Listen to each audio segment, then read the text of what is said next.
안녕하십니까 애청자 여러분, 놀라운 부동산 놀부입니다. 자, 요즘 전세가 올라가는 게 하루하루 다릅니다. 물량 자체도 굉장히 부족하고 수요는 오히려 증가하고 있는 추세이기 때문에 이 급등하는 호가도 결국에는 원하는 수요자에 의해서 거래가 되고 또 한 번 호가가 상승하는 단지들도 있고요. 그마저도 물량이 없어서 아예 전세 물량이 없는 단지도 수두룩합니다. 자, 이렇게 전세가 부족한 상황에 서울뿐만 아니라 수도권, 더 나아가선 전국이 전세가가 지금 올라가고 있는 추세인데, 과연 이 현상이 일시적인 것일까요? 다가오는 2021년에는 과연 전세가 안정되고 매매 시장도 안정되면서 정부가 말하는 부동산 시장 안정이 과연 올 수 있을까? 오늘은 불과 2달 만에 전세의 수요와 공급의 불균형, 수급 불균형 심화에 대해서 이야기를 해보고자 합니다. 시청하시기 전에 좋아요와 구독하기 부탁드립니다. 멤버십 가입도 많이 참여해 주시기 바랍니다.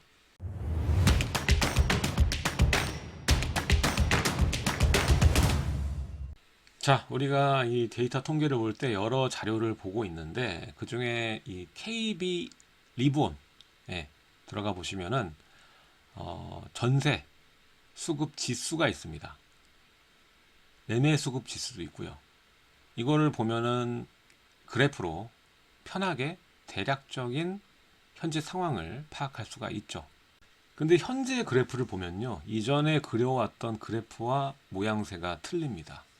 이게 왜 틀리냐면, 일단 거래량은 부족하고 오히려 떨어지고, 그리고 수급 불균형이 심화돼서 공급은 부족하고 수요가 늘어나는 바람에 이 지수 자체는 위로 올라가는, 거래량은 적은데 지수는 올라가는 그런 그래프가 그려지고 있거든요. 보통 가격이 올라가면, 지수가 올라가면 거래량도 동반해서 올라가기 나름인데, 그랬던 패턴이 아니라 위아래로 극명하게 갈리는 그래프가 지금 그려지고 있습니다. 말 그대로 최악의 상황이라고 봐도 무방할 정도로 이 불균형이 심한데, 공급은 적고 수요는 계속 많아지는 그림이 그려지고 있습니다. 자, 여기엔 여러 가지 이유가 있겠지만 가장 큰 이유는 계속 얘기를 드렸죠. 자, 불과 임대입법 얘기하는 게, 이 임대입법 들어간 이후에 가파르게 지수가 상승을 했거든요. 자, 임대입법이 들어간 지 2개월 만에 가파른 지수 폭등이 있었고, 그래서 이 지수가 이제 0에서 200까지 있습니다. 이제 100이 넘어가면 수급이 불균형하다는 것을 나타내는 거예요. 예, 전세 물량이 부족해서 지수가 올라간다라고 보면 되는데, 지금 현재 거의 200에 붙어 있습니다. 서울의 전세 수급 지수가요 192예요. 지금 현재 굉장히 높습니다. 근데 서울보다 경기도가 더 높습니다. 경기도는요 196입니다. 통계를 집계하기 시작한 게 2003년 정도인데, 그때 이후에 가장 높은 수치를 지금 기록을 하고 있고, 서울도 뭐 2015년 이후에 최고로 지금 찍고 있는 겁니다. 역대급 상황이라는 겁니다, 지금이. 자, 공급은 적어지는 이유가 물리적인 이유도 있겠지만 임대 입법으로 인해서 계약 갱신 청구권이죠. 이것으로 연장하는 수요자들이 있죠. 계약 청구권을 써서 연장을 하면 시장에 풀릴 수 없지 않습니까? 그러면서 자연스럽게 매물은 줄어들고 이 현상은 지속되겠죠. 그리고 반대로 수요자는 이 경기에 좀 몰리고 있는 거거든요. 하남, 과천 이런 등지로 3기 신도시 청약 노린 임차 수요가 증가세에 있는데, 이 두 개가 겹치면서 전세 수급 지수가 거의 만에 가깝게, 만땅에 가깝게 올라간 것입니다. 자, 이 현상은 이제 사전 청약이 내년이죠. 내년에 더 이 현상이 심화될 확률이 높습니다. 지금 거래량은 낮은데 이 지수가 높다. 이 말이 뭘까요? 수급이 이렇게까지 역대급으로 불균형하게 가면 당연히 임대가는 파죽지세로 급등할 수밖에 없겠죠.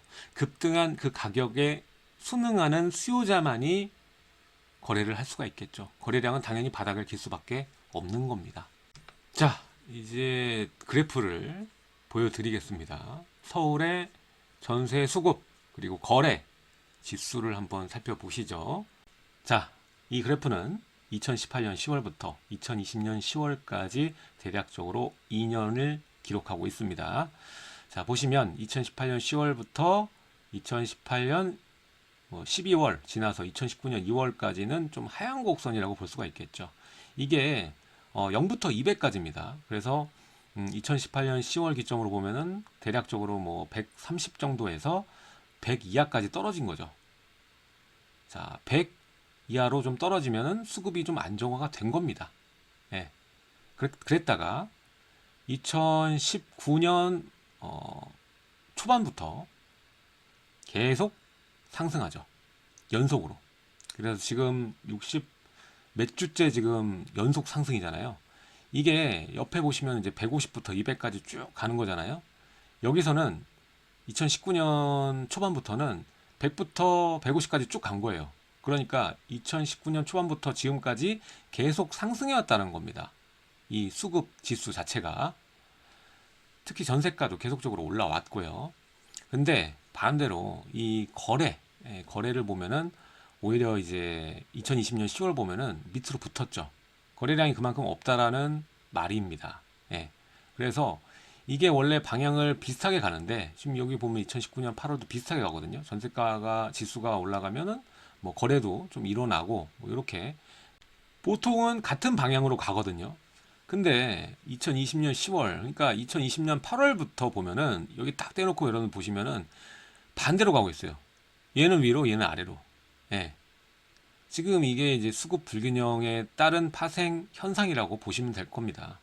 왜 전세가는 올라가고 왜 수급은 지수가 올라가는데 거래량은 왜 밑으로 떨어지는지 거기에 대한 이유를 또 얘기를 해드릴 텐데 아무튼 이게 정상적인 패턴의 그림이 아니라는 겁니다.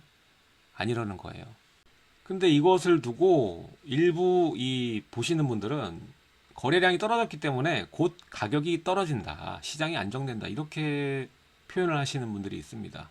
자, 다음은 경기 볼게요. 경기 보면은 똑같은 연도 2018년 10월부터 2020년 10월인데 비슷합니다. 서울과 뭐 그래프 방향은 비슷하게 나타나고 있어요. 근데 우측에 보시면 2020년 8월부터가 아니라 여기서는 그 전부터 2020년 뭐 6월 달도 보시게 되면은 가파르게 오르고 있습니다. 아까 봤던 서울의 그림과 봤을 때 더 가파르게 오릅니다.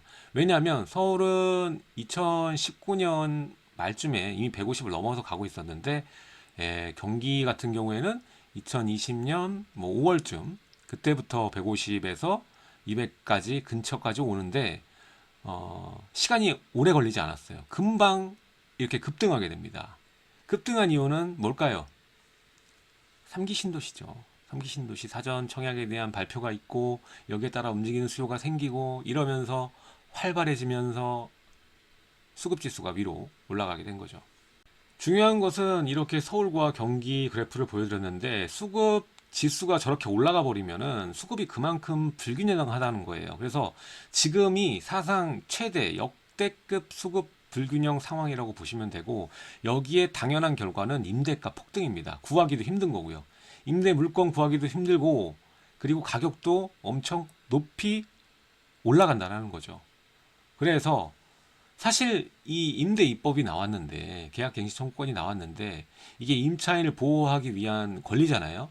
근데 현실은 이게 예전에도 제가 영상을 많이 찍었지만 이게 임차인을 보호하는 게 절대 아니다라고 말씀을 드렸습니다. 시장을 오히려 변칙적으로 만들어서 시장의 불균형을 초래하고 부작용을 만들어낼 뿐이다라고 얘기를 했습니다.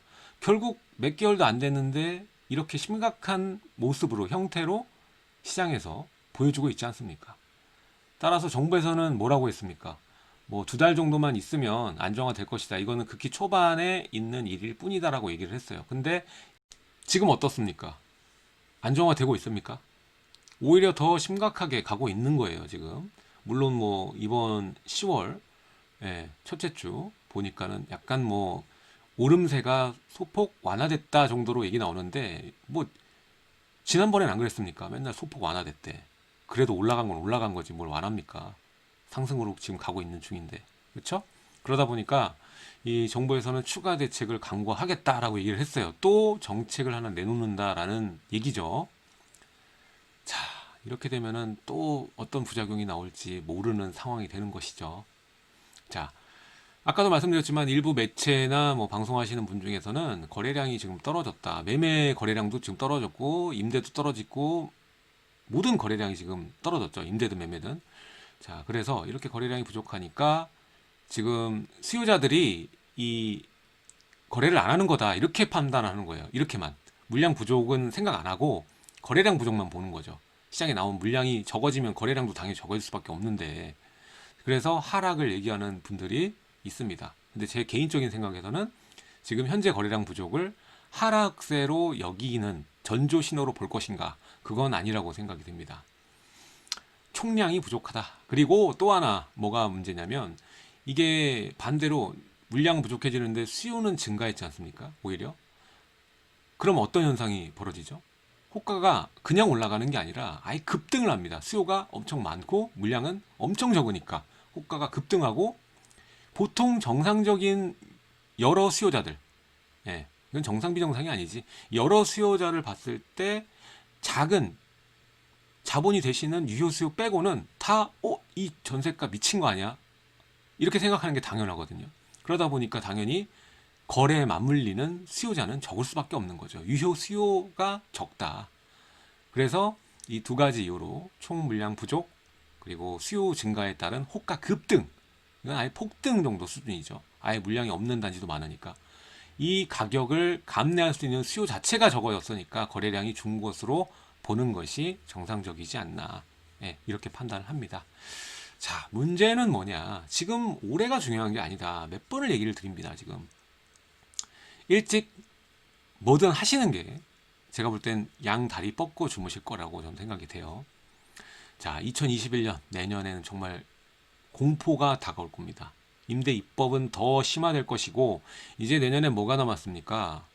예, 이제 모든 각종 세금도 올라가지만 이 전월세 신고제까지 이제 나와버립니다. 그렇죠? 예, 그렇게 되면서 또 하나 물리는 것이 이제 수도권 전체 입주 물량, 우리가 기대할 수 있는 거, 물량을 기대할 수 있는 거는 이제 입주 물량이 이제 거의 유일하다고 볼 수가 있는데, 유일한 뭐 희망이죠. 근데 입주 물량 자체가 이제 또 감소한다. 지금 2020년 10월, 11월까지 왔는데 지금 이 상황, 이 심각한 상황에서 뒤를 돌아보면은 아무것도 안 했으면 어땠을까, 이 생각이 정말 강하게 듭니다. 진짜 예전에 이 파리 대책 이전부터 해서 처음부터 이 조정 대상 지역, 예? 지역 발표하기 이전으로 돌아갔을 때 그냥 시장을 가만히 냅뒀으면 어땠을까라는 생각이 또 듭니다. 과연 뭐 가격이 이렇게까지 올랐을까라는 생각도 들고, 뭐 임차 물량이나 뭐 이런 모든 부분들도 이렇게 심각한 상황까지 왔을까라는 생각이 한번 듭니다. 자, 그래서 쉬운 길을 돌아가는 느낌을 지울 수가 없네요. 가장 쉬운 길을 돌아가다. 서울의 이 어마어마한 정비 사업 대기 물량만 빠르게 추진할 수 있는 정책을 폈다면 과연 이 공급 부족 상황이 왔을까라는 생각이 들고요. 또 하나, 지금까지 오면서 결국에는 나오는 대책이 3기 신도시와 또 공공재개발 재건축, 다 이제 공기관이 주도해서 공급을, 생산을 주도하겠다라는 내용이죠. 이 공급에는 수많은 돈이 만들어집니다. 그 돈이 일반 국민들이 조합을 이뤄서 만들어 가는 걸 원치 않는 게 아닌가라는 생각이 들 정도로 막아대니까 참 아이러니한 상황이 지금 와버렸습니다. 결국 이것을 감내하는 것은 모두 국민들입니다. 오늘은 여기까지 하도록 하고요. 다음 시간에 또 알찬 내용으로 여러분들 찾아뵙도록 하겠습니다. 주말 잘 보내시길 바랍니다. 다음 시간에 뵙겠습니다. 감사합니다.